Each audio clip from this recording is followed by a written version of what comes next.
Ce matin, j'ai eu l'honneur d'être reçue en audience par son Excellence Monsieur le Premier ministre.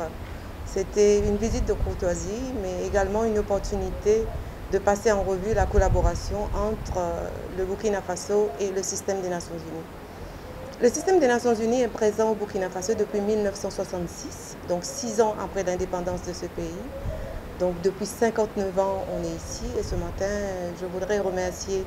j'ai voulu remercier le chef du gouvernement pour toute la considération qu'il accorde au système des Nations Unies, aux agences qui sont présentes ici et qui travaillent.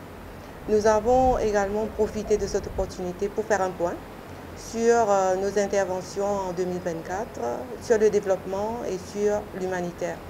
Sur le volet de développement, par exemple, l'année dernière, le gouvernement avait demandé que le système des Nations Unies se recentre autour de 3 priorités majeures.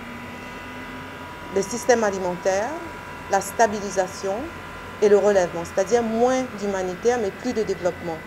Et donc ce matin, j'ai fait un peu le point au Premier ministre parce que sur les 3, on retrouve par exemple l'employabilité des jeunes, l'autonomisation des femmes, le développement local, le développement communautaire. Et pour les systèmes alimentaires, c'est toute la chaîne de la productivité à la transformation des chaînes de valeur des produits agricoles jusqu'au marché. On est en train de travailler dessus. Et donc, j'ai fait un point où est-ce qu'on en est et les prochaines étapes au Premier ministre.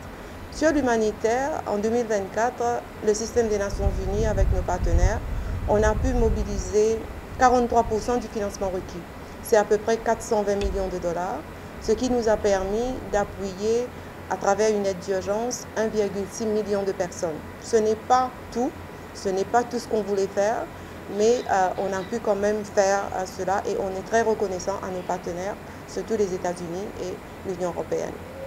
Aujourd'hui, avec toutes les perturbations qu'on voit au niveau mondial et au niveau régional, je voudrais rassurer que le système des Nations Unies reste déterminé à apporter un soutien au peuple et au gouvernement du Burkina Faso.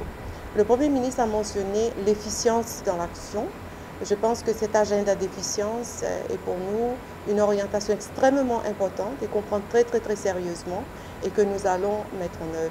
J'ai aussi reçu ces encouragements pour faire mieux et donc je sors très satisfaite. Les relations se sont stabilisées et je pense que les différentes visites de haut niveau qu'on a eues en 2024, la visite de plusieurs directeurs régionaux, mais également la visite de la sous-secrétaire générale qui est venue en juillet 2024 et a rencontré le chef de l'État. Ils ont pu se parler face à face. Je pense que tout ceci a aidé à clarifier la relation et aujourd'hui les relations avec le système des Nations Unies se sont stabilisées.